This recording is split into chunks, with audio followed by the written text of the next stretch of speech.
Yellow, professional night owl, gamer, and part-time political commenter here.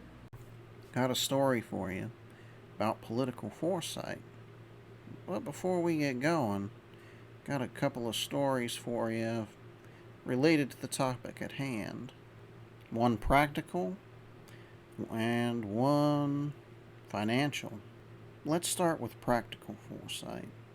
You're going out, go camping. Prudence states that you need to bring everything you know you're going to need. You're going to need food, you're going to need supplies of all kinds, really. Let's say you're going out for a week. Well, if you're out in the middle of nowhere, you need to bring a week's worth of food. Then you need to bring your tent and anything else you might need to start a fire. Got to keep warm out there now. You need to bring something to cook your food, unless you're bringing out a week's worth of snack food.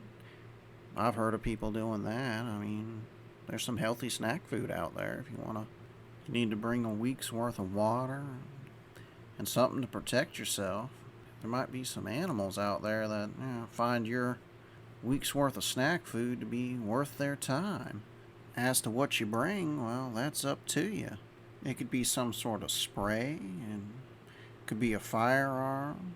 I'm not saying it has to be a firearm. You can go old-fashioned with it and take out a spear with you and go online to buy those, or really old-fashioned and just go with the giant stick approach.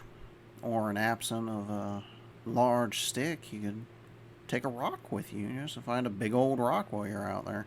Some people, however, are just satisfied using rope to tie their supplies up in a tree. Are cool with that. I mean, you do you, man. Now, where does foresight tie into this? Foresight tells you to bring that little bit extra supplies, a few extra first aid kits, some extra water, some extra food in case you're out there a little bit longer than a week.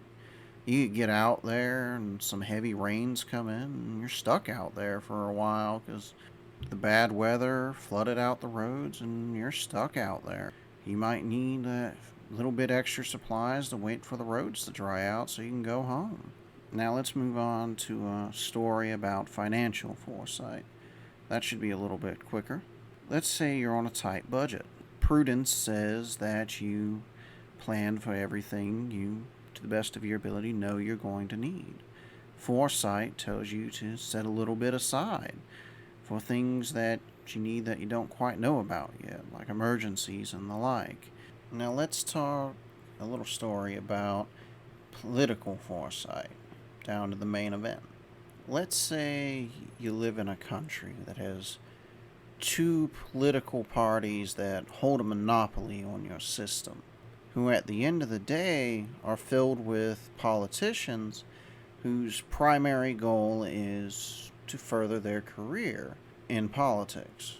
Thus, they are filled to the brim with career politicians, who, no matter how you look at the end of the day, the first goal of a career politician is to stay in a political position. It could be an elected position, it could be an appointed position, or it could be as a lobbyist. Doesn't really matter as long as their career keeps on going. Now, what does this mean for the rest of us? We have two parties who constantly are looking for ways to keep their voters voting for them. And one of the best ways to do that is to simply keep their voters riled up. Keep their voters convinced that the other side is out to get them. To indirectly or to directly spread mistrust and resentment towards other political groups. It's not healthy for society, but it keeps their careers going. And at the end of the day, that's all they are concerned with.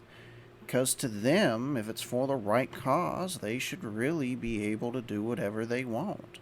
However, foresight clearly states that if you keep two groups constantly in a state of mistrust and resentment, it's one of the fastest ways to spread hate. And hate is hate no matter what form it takes. And there's no such thing as hate for the right reasons. Most people, on the other hand, is fairly easy to convince that their hate is for the right reasons, thus by justifiable. And many people don't even see their hate as being an hate. They see it as justifiable anger towards a group that has made the dreadful mistake of being different from them. This, of course, leaves zealots in a position to step in and spread the resentment and distrust further, leading to friction in society that at times can't be overcome and leads to open confrontation, breaking down society rather than healing it. But zealots don't care because they see their hate as justified. And foresight dictates that this will eventually lead to society breaking down. Whether they be political zealots or religious zealots, neither are healthy for a productive society of mutual respect and cooperation. I truly believe in our society, diversity is our strength.